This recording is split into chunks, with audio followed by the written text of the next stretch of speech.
Kita sama-sama saling ingat mengingatkan, Pak. Bukan siapa lebih hebat, bukan siapa lebih kurang dibanding yang lain, bukan siapa lebih tinggi dibanding yang lain, bukan.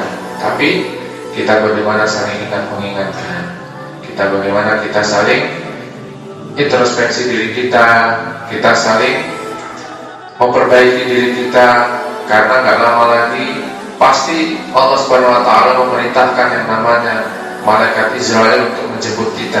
Mudah-mudahan Allah Subhanahu Wa Taala mengkaruniakan kita ini rasa cinta yang ditopang dengan kesabaran, sehingga apa?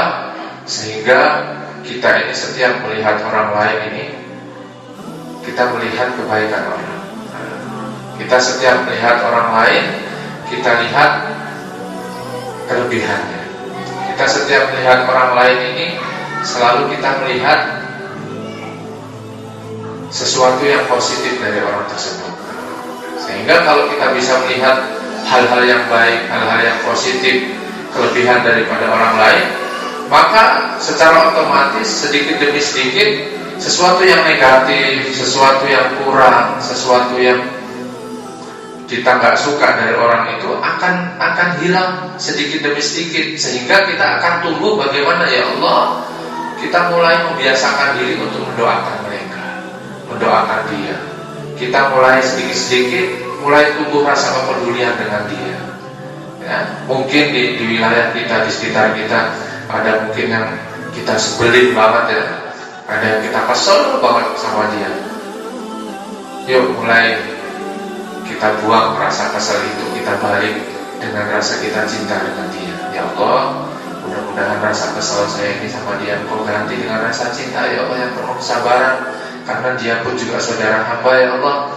Mudah-mudahan apa yang menjadi kekurangan dia ini Engkau perbaiki, ya Allah. Dan kekuranganku yang selalu melihat kekurangan dia Engkau perbaiki juga, ya Allah, sehingga aku selalu bisa melihat kebaikan dia, sehingga aku bisa menyambung tali silaturahim dengan dia, ya Allah. Yang mungkin selama ini terputus, yang selama ini aku bahkan mau sapa dia aja nggak mau, malas dan lain sebagainya. Mudah-mudahan aku akan mulai menyambung silaturahim dengan dia, ya Allah. Karena barang siapa orang yang memutus tali silaturahim dengan sesama manusia, apa Pak kata Allah, berarti dia sudah memutus tali silaturahimnya dengan Allah. Sekesel apapun, hancurkan kekesalan kita itu dengan banyak istighfar, ya. Karena takut-takut kekesalan itu kita sendiri yang menjadi penyebab kekesalan itu, Pak. Ya. Hancurkan kekesalan kita itu, kemarahan kita dengan istighfar. Jangan sampai iblis yang menang, Pak. Karena kemarahan ini intinya dasarnya daripada iblis yang ngipasin kita. Sampai kapan? Sampai pahala kita habis. Gara-gara kita emosi, marah-marah terus, kita bawa kebencian.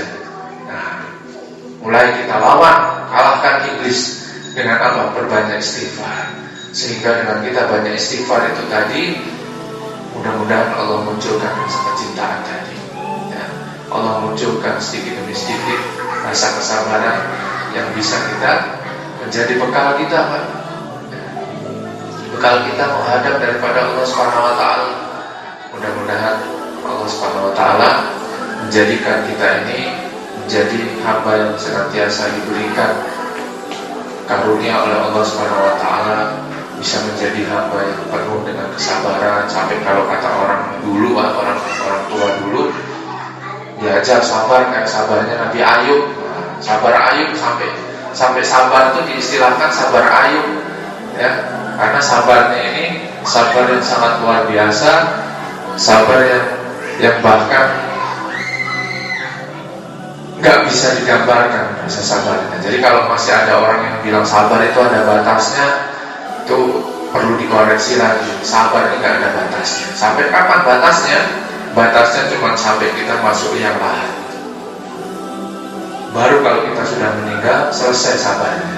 Nah, jadi yang ada kesabaran ini nggak ada batasnya. Justru kita inilah yang suka membatasi kesabaran kita. Lebih baik kita menangis, keluarkan air mata kita, lawan dengan kita menangis, daripada kita curahkan dengan emosional. menangis itu lebih baik daripada kita emosional dengan marah-marah. Makanya dicontohkan oleh Rasulullah SAW, kalau kita lagi marah dalam kondisi berdiri, duduk, disuruh duduk. Kalau masih marah juga, emosi, muncak dalam kondisi duduk, disuruh berbaring, tiduran. Ya, tentunya dengan beristighfar, mudah-mudahan emosionalnya itu hilang, berkurang. Kalau masih berbaring, masih emosi juga, Rasulullah menyuruh kita untuk ambil air wudhu. Ya, ambil air wudhu, masih emosi juga Pak. Sholat 2 rakaat. Kalau masih emosi juga, nauzubillah min dzalik, ini kita bermasalah berarti. Karena nggak ada ceritanya kalau udah sampai tahapan itu masih emosi juga. Ini udah gawat ini bahasanya. Kalau orang sakit itu udah stadium 4, mungkin udah stadium 5 malah. Yang mudah-mudahan Allah Subhanahu wa taala mengaruniakan kita rasa cinta yang didasari dengan kesabaran. Mudah-mudahan Allah Subhanahu wa taala memperbaiki kesalahan kita, memperbaiki kekurangan kita, mengampunkan dosa-dosa kita selama ini, ya.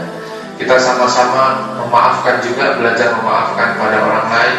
Walaupun orang lain itu yang salah, kita yang benar, tetap kita berusaha belajar untuk memaafkan orang lain. Karena gak ada salahnya, dan justru pahala yang akan Allah berikan kepada kita bagi orang yang suka memaafkan dan orang-orang yang sabar. Maka dikatakan di dalam surat Az-Zumar ayat 10, innama yuwaffas shobiruna ajrahum bighairi hisab. Jadi pahalanya orang yang sabar ini Pak akan disempurnakan oleh Allah. Bahkan ganjarannya ini terserah Allah, gak ada batasannya, bebas, terserah Allah sebanyak apapun yang Allah mau terhadap ganjaran orang yang mau bersabar.